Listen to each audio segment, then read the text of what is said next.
Hello everybody. Today in 1938, Diana Rigg was born. Her most recent popular role was Olenna in Game of Thrones, but for an older generation she was, of course, Emma Peel, Steed's sidekick in The Avengers.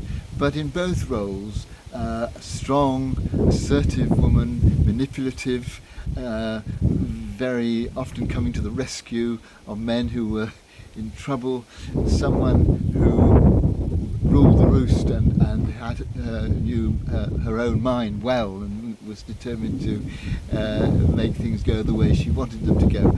And of course in the 60s, when Emma Peel was around, she was a role model, a very sexy role model for the feminist movement. But this kind of character is one that she played more recently too in other adaptations, particularly of Greek tragedies and in other roles, because it was part of who she was. Diana Rigg was somebody who knew her own mind and knew how to make sure that she had fun. Her daughter describes how for her 80th birthday, when she was in the middle of a run of My Fair Lady on Broadway, she took over a local cafe and invited all sorts of people along and invented a new cocktail called Dame Diana's Dynamite and danced, boogied away all night with some of the much younger people who were there, really celebrating being 80. I hope that I'm able to enjoy my 80th birthday when it comes with that sort of verve and enthusiasm. But alongside this ability really to enjoy life was a fairly acerbic tone. She died of cancer, and on one occasion with the consultant who was dealing with her illness, she asked him how long she'd got to live, and he said, "If I had a penny for..."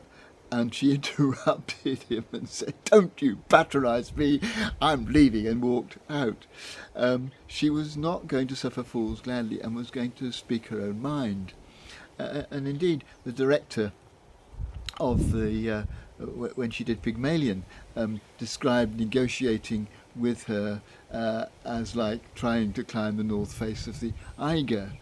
But she would always listen. He, alongside that criticism, if it was a criticism, said that she would always listen to his comments and take them on board.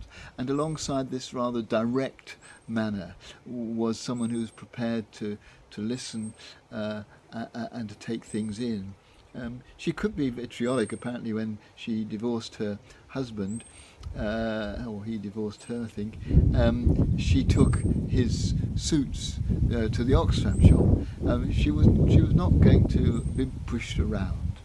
And I, as somebody who tends to be much quieter than that, much less direct perhaps than that, rather admire that ability to be forthright and to be open. I think, and this is my thought for today, that we need to get the balance right. I felt, when I read that anecdote, rather sorry for that consultant who was treated that way. He was trying to help her and to break, and yet she was really quite directly rude to him. Maybe that was a bit over the top. But there are other times when directness and being forceful are absolutely appropriate and are really very helpful to the people around you, because they know where you are and what you want. And it's getting this balance between being direct and thinking of other people's feelings and making sure that you don't unnecessarily hurt them, that I, and no doubt everyone, finds very challenging. But it's a balance that we all seek to achieve if we're going to live whole lives when we are neither pushed around or over assertive. And I hope that with me today you're going to search out getting that balance right.